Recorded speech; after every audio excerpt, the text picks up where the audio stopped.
I'll open the meeting of the City Council of Finance Subcommittee for October 24th, 6 p.m. here in Room 1. First thing, minutes from the prior meeting of October 10th. I'll make a motion that we accept the minutes. I did get them, Councilor Rist, and they were fine. Second, because he's going to abstain. Right, he's going to abstain. Any further discussion? All in favor? Aye. Mayor's communication? Nothing beyond what's on your agenda, sir. Okay. Public speak? Anyone here that's not on the agenda wants to speak? New business, I promised the auditor she could go first because she has the longest drive.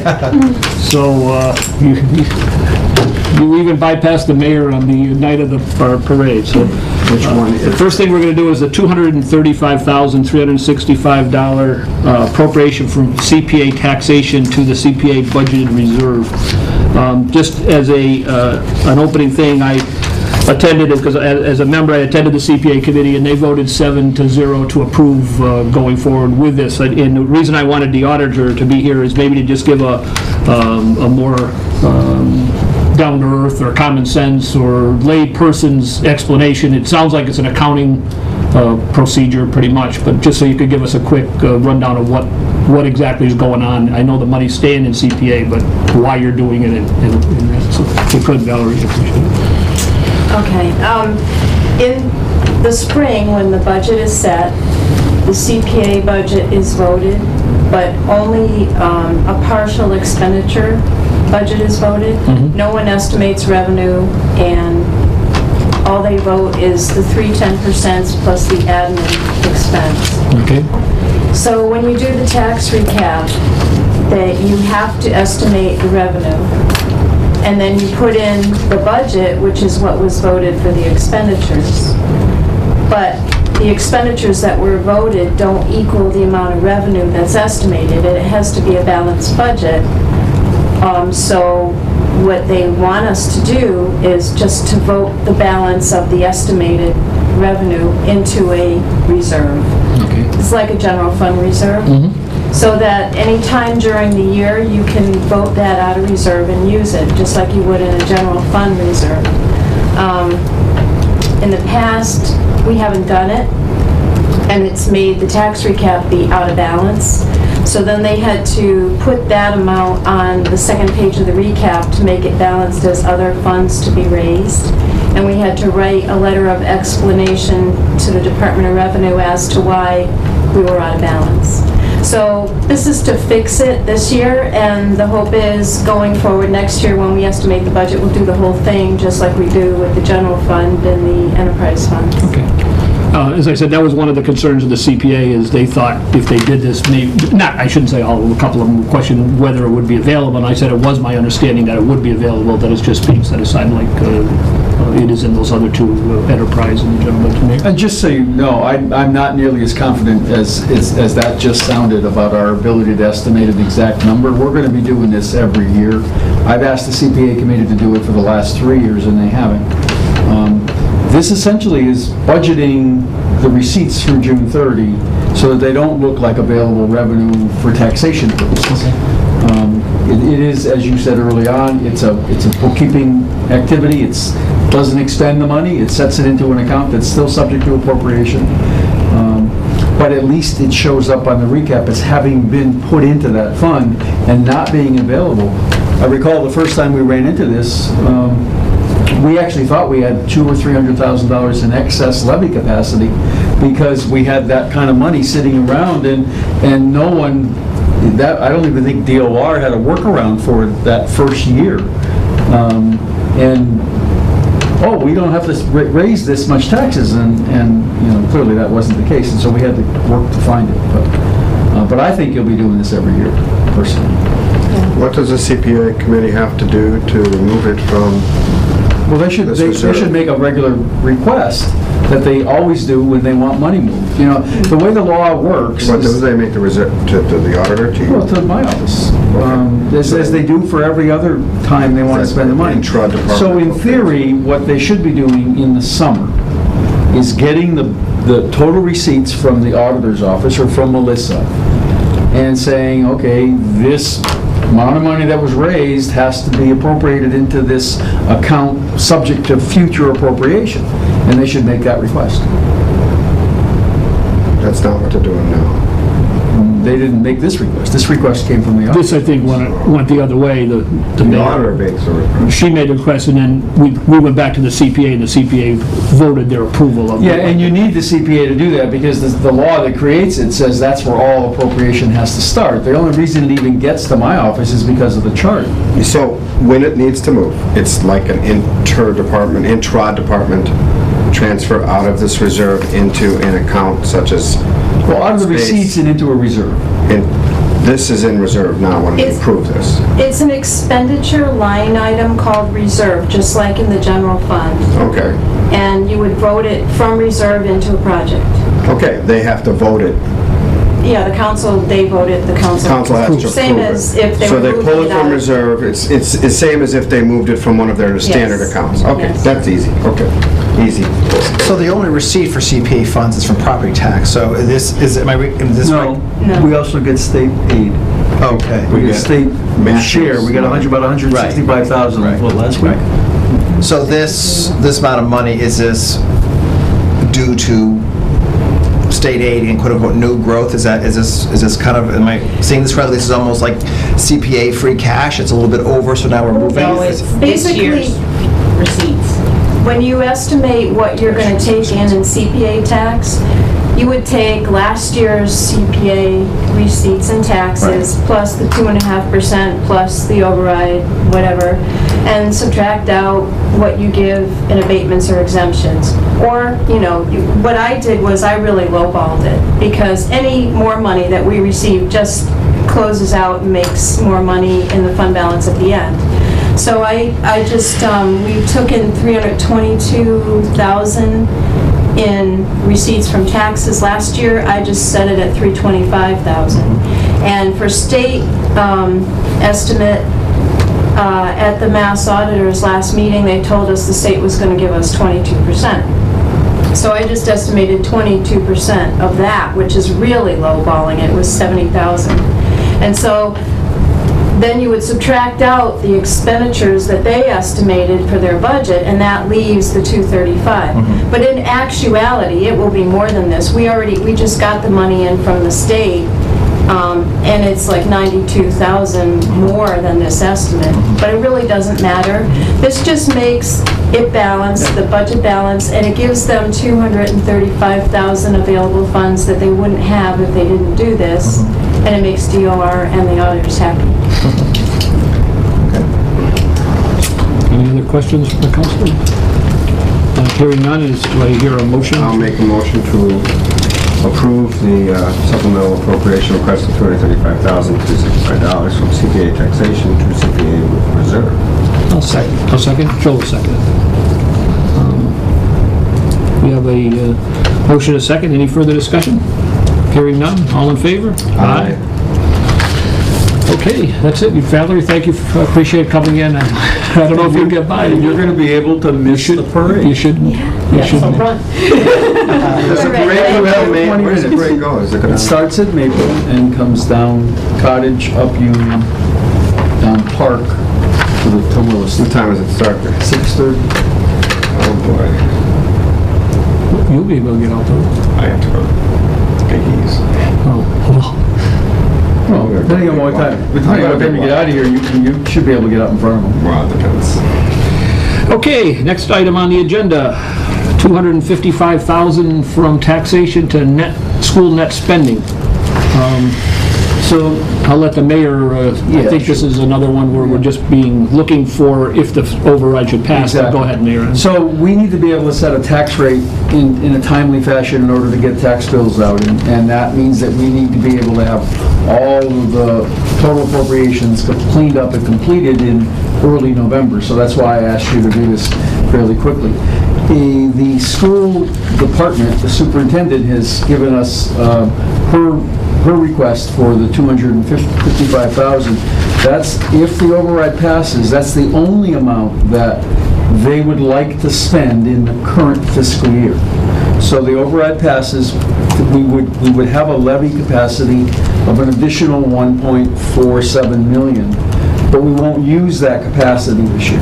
All we'll use is the 255,000. So if on the 6th the question is voted yes, and you approve this, then the superintendent will have this to add teachers and whatever else she wants to add in January. And the remainder, or the entire 1.4, will then be built into the 14 budget. So what this does is two things. It allows us to set the tax rate, understanding that this money is going to be added to that as a part of the override.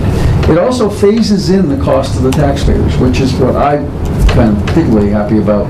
Should the taxpayers agree, they aren't going to take that $1 hit in, it's $1.01, I think is what. They're not going to get hit for the dollar this year. They're going to get hit for 18 cents of that dollar.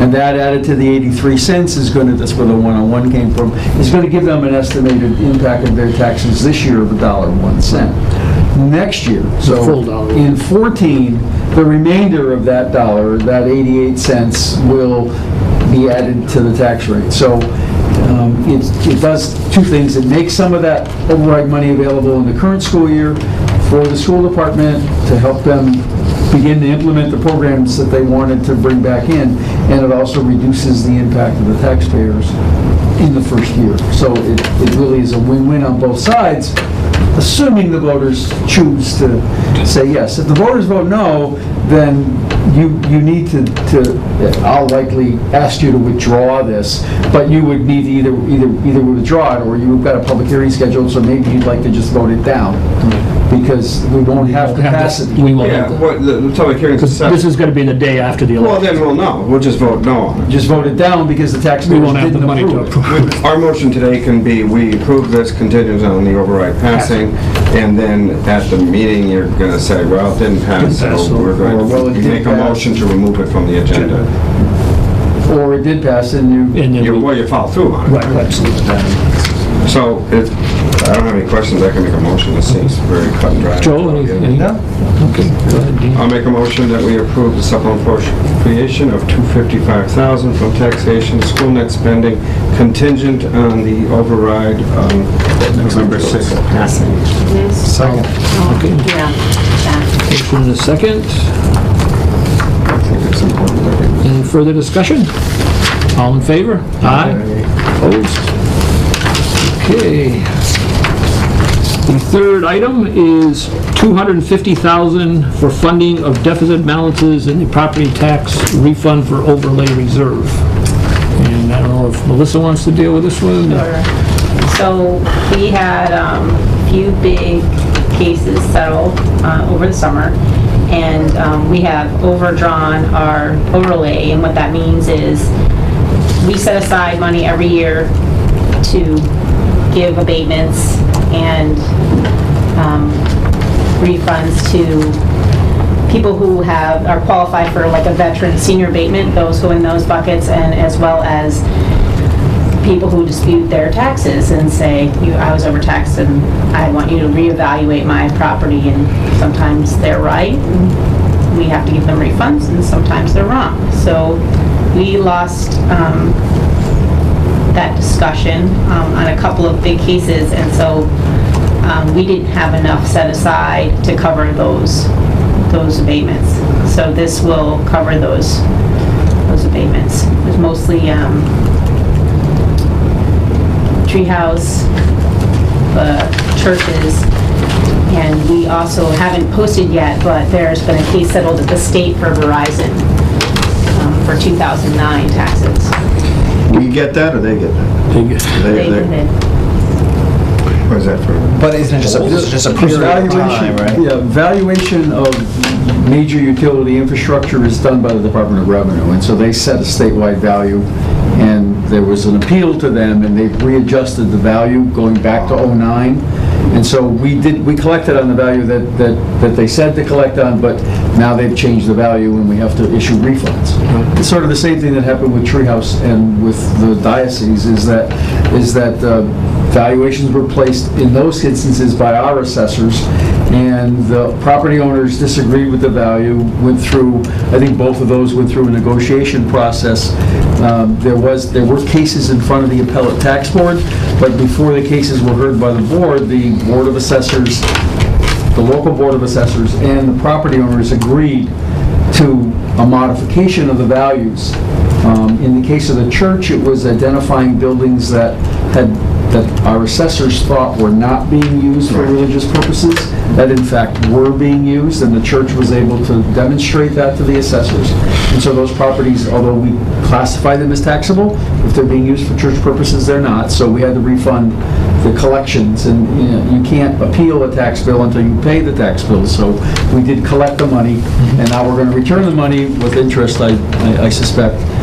Treehouse was a slightly different situation. The valuation that the assessors used for Treehouse, based on how it all settled out, didn't allow for the low-income nature of the affordable housing, and so the valuations weren't recognizing that the sale price has a ceiling. And so the valuations looked more like valuations for property that would be available on the open market than valuation for property that has a limited potential for sale because it has a limited price because it's an affordable property. And so they were successful in that was a negotiation between the attorney for Beacon, who is the actual property taxpayer, and our attorney, along with the principal assessor and the Board of Assessors. So this is what, 5 years, 9, 10, 11, 4 years of activity. So this is 4 years of refunds? 4 years of refunds based on, kind of long-standing issues with Treehouse, a little bit shorter standing issue with the diocese, and then of course the telecommunications valuation changes at the state. So the church and Treehouse were settled, They settled. compromise settlements between the city and them. And then Verizon was more a court, if I read in here, there was a court ordered, and I think that's most of the interest. They got it said they got like 8% interest from the time they, for the years, which again, that's... So all the cities and towns are hit? Everybody gets hit with that. Is that the taxation of poles? Is that what this Well, poles, switching equipment, central office. Their personal... Any property they own, I guess we taxed it too high or valued it too high. So would you say 90% of this money is from these big cases? I mean, is there any concern that there's something wrong with our assessing, that we are getting caught so many times as this overtaxing and then having to pay back? It's the first time I remember us doing this, isn't it? Yeah, we haven't had this kind of situation. I don't think that I can, and Melissa can chime in, but I don't think I can point to specific deficiencies. Mm-hmm. Some assumptions were made that in hindsight, why, you can certainly ask the question, why did you make that assumption? This will drive a need to carry a higher reserve for abatements in the budget. We carry roughly $200,000 a year in reserve for abatements in the budgeting process. Now, I suspect that because of this 4-year, $250,000 problem, that DOR is going to suggest that we increase that number. And I'm waiting now. I spoke with the principal assessor today. I know Melissa's been talking to him. We're looking for, of course, 2 numbers from them. We're looking for have a conversation with DOR. What do they want us to carry for a reserve for abatements, since we have this situation? It seems as though we weren't quite high enough. But over 4 years, does that mean $30,000 a year? Because the interest, you wouldn't incur the interest if you got it right the first time. The other piece we don't know, and I'm still waiting, is what's the new growth going to be now that all this is settled. We certainly know that the diocese property and the Treehouse properties are not worth what they were worth, and so how is that going to affect our receipts and the like moving forward? I'm not prepared to say that there's a particular deficiency. I'm much more comfortable with the board as it's currently configured than I was in the past. But their valuation also comes from, or are they doing all the valuations in-house now? They don't use outside firms? Well, they use outside. Yeah, they Yeah, they use outside firms all over the place. So they're getting advice on this too? They It's do. not like They do. they make these decisions on their own? And to give them the benefit of the doubt, the Treehouse project was the first real large-scale affordable housing project that they had to deal with, that had building lots and single-family homes. And so they didn't have a lot of experience prior to this on that kind of a situation. The firm And they used? The firm they used didn't have a lot of experience on that? I'm assuming the valuations come from...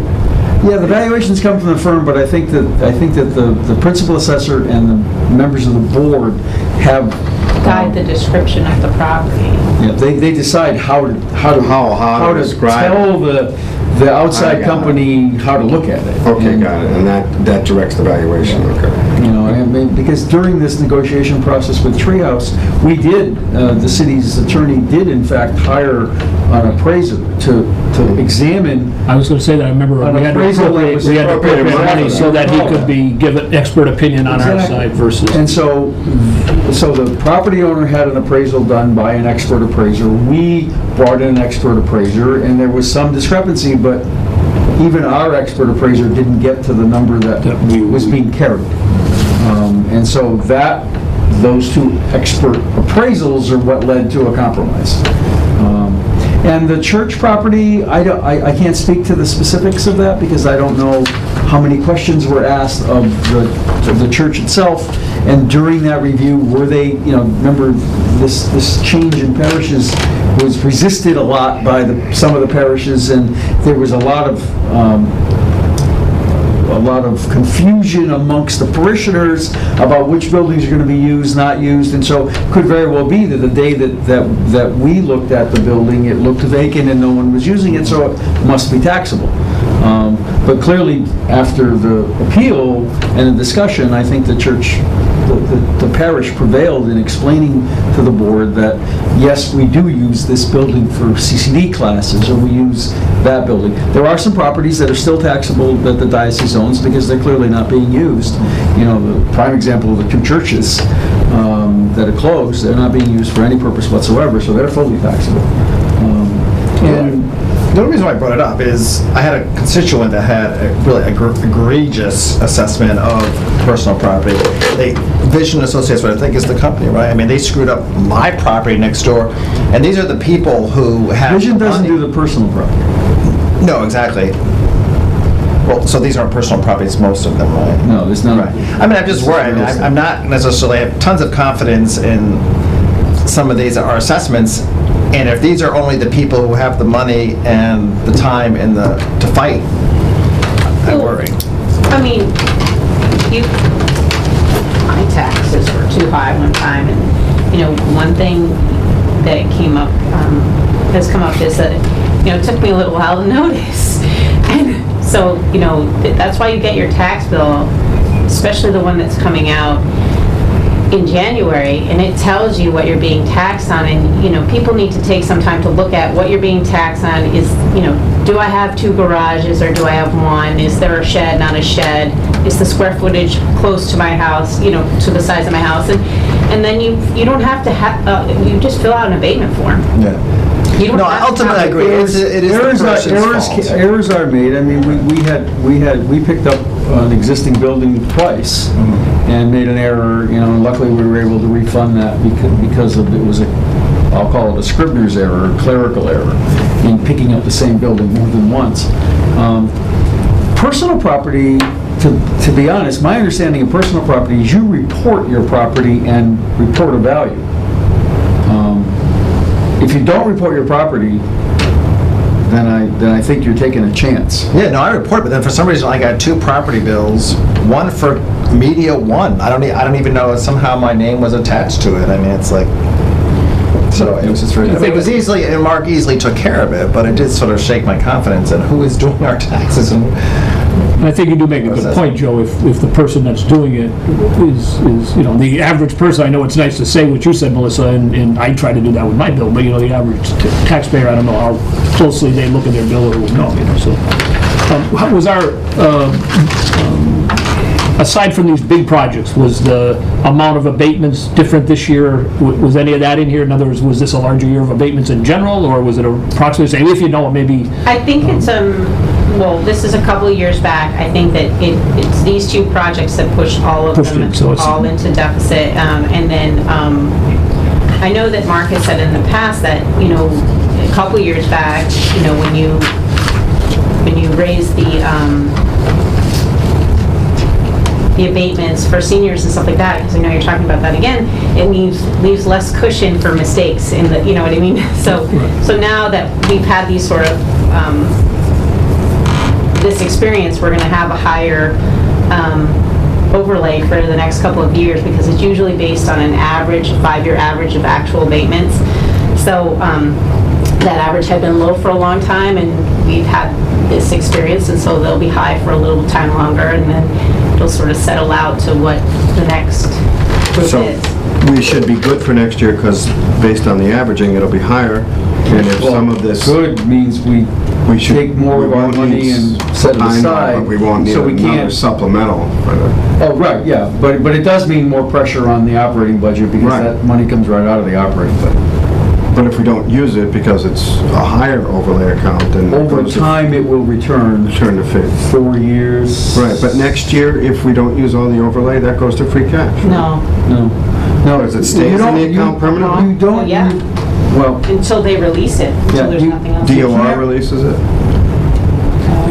the Board of Assessors votes to release the overlay reserve, but they can't release anything that is still outstanding. So let me give you the example. I got 200,000 overlay reserves, I got $18 million in taxes. 2 years later, $16,900,000 in taxes are paid, no one's waiting for an abatement, and I've got $100,000 left in overlay reserve. From 2 There's fiscal more years than ago. $100,000 in outstanding property taxes, you can't release the overlay reserve, because it's there to cover that hole in property taxes. Until those taxes are either written off Or recover. or recovered, the overlay has to stay. So what's the situation around? I've got $10,000 in outstanding taxes and $40,000 left in the overlay reserve. The assessors can release $30,000 of that. I got it. And that's personal property and real estate. So the overlay reserve covers both of those property taxes, personal Oh, property wow. and real estate. But it's just, it's a function of what we do. You know, the only thing that we get to almost forcefully state is going to be income is property tax. The rest of it is always estimated, and you got to clean up at the end of it. Property taxes, you really don't. They let us, I mean, because we get last year's taxes or 2 year ago taxes this year, it gets the count into this year's receipts. But, you know, you say, we collected 18 million, add Proposition 2.5, certified new growth, we can collect 18,700,000, they let us use it. You know, that's fine, you can use 18.7. We're not gonna collect all 18.7 in that year. But it sort of sits on the books, and you don't get into trouble until you go negative in your overlay reserves. And then you gotta make it up, so that's what this is all about. I do want you to know that because of this, though, we're probably not gonna make an appropriation into stabilization this year. Oh, I thought, yeah. Well, I thought you might be That's asking. where I asked Melissa where it was. She said, "Oh, it's gotta go to this." We have a lot of pent-up capital demand, and I'm waiting for the capital requests to come in, and I'm sure that they're going to be significant, because I know many of them, and we're not going to have enough money, clearly, to meet the most immediate of those capital demands. So this 250 is kind of what I was, when we started the discussion this fall about what happens when free cash comes in, I was thinking of 2 to 250,000 to be able to go into And stabilization. you usually do that. yeah. And, but because of this, I really, if we didn't have free cash, we'd be taking it out of stabilization, so. I think, just so you guys know, the mayor had it written up. Yeah, it was You waiting really- to come to you. And I said, do you want to see the overlay problem first? And he went, oh. Yeah, I had this much appropriated to 250,000. Roughly know what we have in stabilization? I mean, with others, like, 1.1? I know it's close to 1.1 is It's it? over $1 million. Oh, that's good. So we're No, not, we're okay. I mean, it used to We're be less than $1 million, so. Well, yeah, I like to say that when I got here, it was 50,000, so, and it's not been that low since then, but, Yeah, I mean, if you want to get a sense of it, we should have about what the state has, less 1 comma. Zero? Comma. So the state has 1.5 billion in rainy day, we ought to have about $1.5 million at the low end, and we'll get there, I think, as things recover, but we're okay. You know, we've not, this cycle, we've not dipped down as low as we did in the 2003, 2005 cycle. We brought our stabilization reserves down to somewhere under $400,000 in that 3 or 4 year window. And we've not needed to use stabilization reserves in this budget, so still a little concerned about enterprise, but we'll see as the budget gets put together this year. I'll move that we accept this, unless there's more discussion. You want a second for once? So I'll second. Well, you go ahead and second. Okay. Having a motion and a second, any further discussion? All in favor? Aye. Opposed, none. These are all going on public. These are all public hearings. Those 3 are all going to be on the public hearings for November 7th. The 235, the 250. And the 255, or is it? 250, 255, and the CPA is 235. Here it is. The other items on the agenda, we have 2 energy items, which I think we certainly can have a discussion on them if you want. The mayor said there may be a little more information forthcoming in the near future on them if we want to put them onto the... Do you want to wait? If you had any particular questions, I'd be happy to try to answer them. In a broad discussion... I was going to say, maybe you could just explain. Sure, in a broad discussion, the local utility company, Western Mass Electric, has a lighting retrofit program that we participate in occasionally. This building was redone in 2003. We redid this building now. So the lights that you're seeing are higher, more efficient lighting than you saw a month ago in this building. And we completed the exterior lighting is going to go LED on this building and the safety complex. We did this building, the safety complex, and we're going to do the Council on Aging. These 2 buildings become revenue neutral. The savings in this building is not as, if you look at the spreadsheet I gave you, is not as significant as the savings in the public safety complex. But because they're both paid out of the building operations budget, they wash. There's a slight additional charge at the Council on Aging, but I think that we can absorb that in their budget based on some changes we made with the way we provide custodial services to them. They used to hire someone for custodial services, and now we're providing it as a part of one of our custodians' routine weekly activities. So the other 2 groups that are left are schools, which is the 48,000, and Public Works, which is the 8,600. You've got a request for the 48,000 for schools from free cash. You've got a split request for Public Works between free cash and enterprise, depending upon where the work's going. I mentioned to the councilor before the meeting started that I've been having further discussions with Western Mass Electric, and there's the potential that they could be adding some more money to one of these projects because we're getting to the end of the year and there's some flexibility in their program, but I don't have any contract documents yet, so these amounts would be necessary in order to be able to offset the budget cost of paying for these improvements.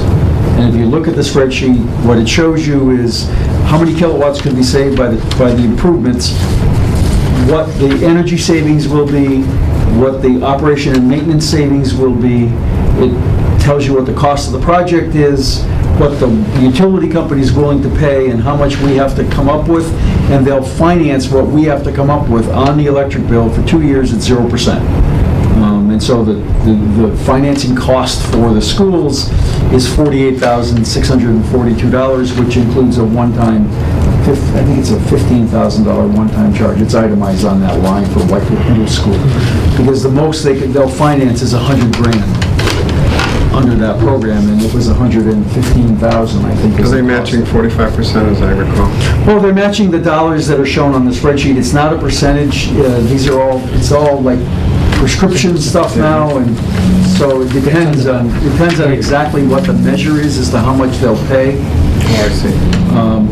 And what we're working on is that piece, how much they'll pay. And I've been given good reassurances by everyone involved, the contractor and the utility company, that there is going to be a fairly substantial change to their numbers, but again, until I see it. So I know that by the time you meet next, that I'll have the new contracts. So I don't think you need to... 40,000 kilowatt hours. Oh, that's big. And this is significant just for lighting. We have another phase, a second phase, for other improvements that will save energy in the buildings in, I think, 7 of the 11 locations. There'll be further work, but that will probably not happen until well after the first of the year, and we haven't worked out how we will fund that at this point. Payback's pretty good, even with the numbers you have now. It'll get better if the utility company provides additional incentives, and all of that change in the utility company's posture is really driven by the fact that 2 big companies have merged, and the existing programs in the NU side of that, the Western Mass side, they expire at the end of the year, and there'll be whole new programs next year. And we don't know what those are. So using these numbers, Mike, the paybacks are in the 3 to 4, 2, 3, Yeah, 3, 3 to 4 4. year, depending on the building. Exactly. I mean, they all have- Did I give you this, is there a second page? If you look on the back, is there? No, there isn't, okay. I had on a second page, I had a little bit more of a consolidation, but all the information's on the first page. So you can see the paybacks, and the paybacks assume there's an operation and maintenance savings as well as an electrical savings. The savings from just electricity would be longer paybacks. But, for example, in this building, you recall, there was a buzzing light in this Right. room and one that would flicker occasionally. Those are ballasts that we would have to replace. Of course, this project came in, replaced all the ballasts. So I don't have to spend the money to replace those 2 ballasts. So the O&M savings are in the fact that we've got all new lighting now. And so we're not going to have to buy lamps or ballasts for at least a year. That's great. I totally agree. That's great. Okay. I'd vote for them right now. I don't care. Well, we might as well until we know the figures. Why don't we just keep them on the agenda? I don't and care. then- But No, I see, I don't think there's a I problem. think you... Yeah, I thought, I was confident that you would likely support it, but I don't want to sign contracts What that did we say, 90,000 on the LED streetlights or something? Or what is that, savings a year? When we did LED street lighting, we projected savings of about, I think it was like around 32,000. 32. And I did a calculation after the first year, and we were right there. And we were a little higher. I think. That's We might real have been dollars. 39. I'm so in favor of it. I want them to do it at the theater. I had 8 million kilowatt hours they projected. It's saved. We put a lot of light on Hey, it. there are wonderful programs now, and the industry is now, when we started LED with streetlights, I mean, we were the lone guy in lone wolf in the forest. Now like everybody's a doing rag LEDs, show. Matter of fact, this utility program is doing outside LEDs. So the technology's matured to the point where it's now very much mainstream. Good. Is this energy saving starting year 1? We're saving on the school, just looking at 24,000 right from year 1, even after paying the 48, or is The energy savings is as soon as the project's completed, and it's a 12-month energy savings. Okay. And so, month to month it varies. In the summer, where it's light all day long, you're going to have less savings than in the winter when you've got the lights on for night meetings or for late afternoon meetings, that sort of thing. So depending on the month where the savings are. There's also savings, the energy savings also provide some savings in demand, and in larger services like these buildings, your demand charges can be pretty significant because you pay for the fact that your building needs power beyond what they consider the norm. So, without being really complicated, this is a G2 service. And so they give us 30 kilowatts of demand, which means that as long as the building's not drawing more than 30, they don't charge us. But this building draws closer to 60. And so we pay for every one of those about $8 every month. Because the demand is higher than what they consider to be the average demand for a G2 location. Smaller ones are G0, there's a T1, which is a larger, I think the middle school might be a T1. Okay, well, I think we can, if it's okay with you, Joe, you have a problem, we can just keep these on the agenda, and then I think at the next I think meeting, by your next meeting, I'll we'll have that, and we can move them. Then we'll do it after the next, After the next city first council. finance meeting. Right, in and, November. I can check in with Mike if we have we'll have to have public hearings for these, I assume, so if we have the info, I can set the public hearing for the Yeah, next. if I have information by next week, I'll certainly Just give give it that to to us. you in time for the and meeting, We'll set and a you can public decide. hearing and then have one more meeting before that to decide. Okay, you want to, Yeah. we just have the Yeah, and the CPA one. CPA one, we'll just talk for a second, I don't think that's going to be a problem. Thank you. Thanks. Do we want to work on this tonight, the CPA? No, I don't, That seems cut and dry. yeah, I was going to say, They approve it, I like preserving. right, CPA was 100% for this, Lauren. It's about 60 acres. Joe, there's no map here. At the corner of, the bad intersection where West Street. West Street, Loud. Pomeroy. Okay. Yeah. As you go through the farm to the left, Okay. toward the Southampton side on the left, that will all be preserved. But that's kind of a wet area, may not be available for development. But also, where the Lawrence Farm is, all the way to, almost to the back of Park Hill. There's several more acres up there which could be prime development, and all that will be preserved under this It's an agricultural. agricultural preservation, so. So, what is the relationship between CPA and agricultural preservation? I mean, typically, don't we use CPA and it ends up being some kind of, usually we have a path through it or a trail through it or... Well, that's a different kind of Or open space. preservation. I mean, we do I open think space like... That's open space preservation. We actually probably help Pascomic Trust purchase a property, and they preserve it, and they might turn it into a recreational facility. Agricultural preservations are different, but it means that the property it's still owned by the owner, but it's restricted for agricultural use only. Correct? So we don't help a company like Pascomic Trust buy it like we do for other open space preservation. This is the landowner saying, I want to preserve it. To do that, what is this paying for? It pays for the I'm not sure what we're paying for. I just forget what it means. Well, usually, are they buying property? Because usually if you get,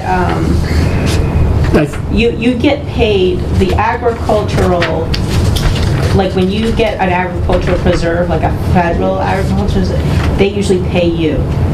You know what I mean? And so I think it's to help offset the value of the property versus what it will now be forever less valuable. Is that not? I should have brought my CPA, the folder, I don't have it with me, but what this is, I believe, Dan, is it's our contribution for the state actually sets aside these agricultural. Oh, okay. In other words, the state provides the funding, a dollar amount that goes to the Lawrence, because they're restricted forever from developing. And So the the state state pays them, but the city has to make a contribution toward that. And that's the way I understand it. I wish I had, again, that's how we approved this quite a while ago. So the difference is they own the property, but the only thing they can do on it Is agricultural or use. lease it to a farmer. Right, to agriculture. It has to But stay. they are being paid the money that if they didn't have this, the state the state didn't provide this, they could develop it. Absolutely, and I So think the that was... state wants to preserve it, we want to preserve And it. the Lawrence want to preserve it. Right. And as I said, the Evans Avenue property is the most important segment, because that does go behind their property almost all the way to where Echo Dale Farm was. I'm surprised that they don't. And, They're usually big developers Yes, in Lawrence. so- it's their own. So, again, there's no, I could set up, like the others, if you want, and let me bring the CPA stuff in so we have a... Oh, I'm thing. fine, no. You're fine with it? Okay. There's no, in my opinion, on CPA stuff, if there was a controversy in it and it was It a would be very a- close vote, I would go into it more. But it's preserving space, it's passed 6-0 by CPA. There's nothing controversial about it. So I'm willing to vote on it tonight unless you want more information, Joe. No, I guess I think I understand it. I mean, usually our CPA appropriations. I know what you're saying, are you could pretty use straight. it, right. This is unusual in that, I mean, obviously it is in the benefit of the city, it's the benefit of the state to preserve this for agricultural, so I understand that. And I just think it's never seen, that I'm aware of CPA money used to buy agricultural. I think we've done it before, Joe, but I just don't remember. Well, we did something at Park Hill. But we I was just going to say, I wasn't on the council at Park Hill, but I'm not sure. I think Pascomer Trust bought that. Yeah, I And think that then, was... but if you want to think of something comparable, we buy housing restrictions. We say, oh, we'll give you $100,000 provided it's affordable housing forever. What we're getting is, we're going to give you, was it $10,000? Right. Provided you never develop that property. It's a similar type Yeah. of purchase. It's a restriction purchase. So what we're purchasing is a restriction on development. Right. So- And what the amount of money we're paying back is a amount of money the state is charging Lawrence, so we're just making it easier for them. The the state state is is giving the The Lawrence. state is going to pay the Lawrence, Lawrence. but I think this is, the city has to make, I want to say it Small actually went down, I contribution. think it's now like a 5% contribution in order for this, or the state won't make their contribution. Oh, okay. So in See, other a words- property owner, as I understand it, you have a big property, you're a developer, but you want to restrict it, you apply to the state for them to pay you funds. The state demands 5% match from the local city. So that's, and they're going to pay you some kind of figure that is based on how much is it worth as a developable property and how much, As I said, that's the balance, I guess. You get this much money. What is it? And- The total is 100 and some. that's what I was going to say, yes, because that's why I wish I had all the stuff from CPA. But that doesn't matter to me. It just means that, oh, here it is. Oh, no, that's how much is left. There was, So, it's still, the state's paying the bulk of it. We're only paying 5%. And it preserves the property. Right. We're never going to see a development in there. That's great. Yeah, no, As I said, there's nothing bad about it for me. I was just and the people, as I said... And what's great about it is it's Carol Lauren, who isn't really friendly to the city and open space preservation, if you know my history here, and I'm just, great, let's do it. Because they do develop property. But this is, And they fight this to is pay right behind, taxes on anything. this is right behind their actual farm, so they probably want to keep it. Fine. Keep it as a farm. Right. All right, I'll make a motion to approve it. And I'll second this one. Any further discussion? All in favor? Aye. And I'll set a public hearing on this item for the second council meeting in November, which I think will be the 21st. So we only have two. And then I'll set do you both feel comfortable on the energy one, setting a public hearing Oh, also? gotcha. And I think- then we'll have one more meeting and Because we'll that's go. 3 weeks away. I mean, that's 4 weeks away. It's a Yeah, month I think away we're before we'll gonna get- have, I mean, I would vote it with these figures, so, I mean, again, it was. Yeah, but he wanted to get more. Right, so that's fine. So we're going to adjourn now? or- I think that's it, because I don't, Joe, before the continuing business item, a lot of the impetus behind this was helping out seniors if the override should pass, or possibly doing that, and I don't think we talked about it last time, Dan, we probably wouldn't do this till the spring anyway, so that was on the next. I'd like to have more on the next year, figures so- on what maybe... And what it- the impacts are. current one cost us versus what this would cost us. So we've kind of But I- carrying this on the agenda till a little later in the season, see what happens with the override, and try to get a little narrowing of the figures if we decide to move forward. So just as a brief summary, I assume that under that MGL, there is additional taxation that we could, initial exemptions that we could use if we chose, is that? what- Yeah, you can change the qualifications. You can change the qualifications as to how much a person could earn before they qualify. You could raise it. I think it's 20,000 Yeah, it's now. 20, in the You can decide $20,000 They range. could earn 25 and still be qualified for this, or you could raise the age, or lower the age. It's 70 now, we could lower it to 65, which opens the door to more people applying for abatements, so that's the cost factor. And right now, in Melissa can, I think we give $700 currently. We could change that. We could change that to $800, and I think the state pays $5, is that The state will reimburse you for a portion up to, on 5. on $5? Right, so anything. But after that, it's all ours. Anything you go above that 5, the state doesn't. Okay. But again, we just want to carry this on the agenda until after the override. Anything else, gentlemen? No, let's go. Motion to adjourn? So moved. Approved. Okay, non-debatable motion. Thank you very much.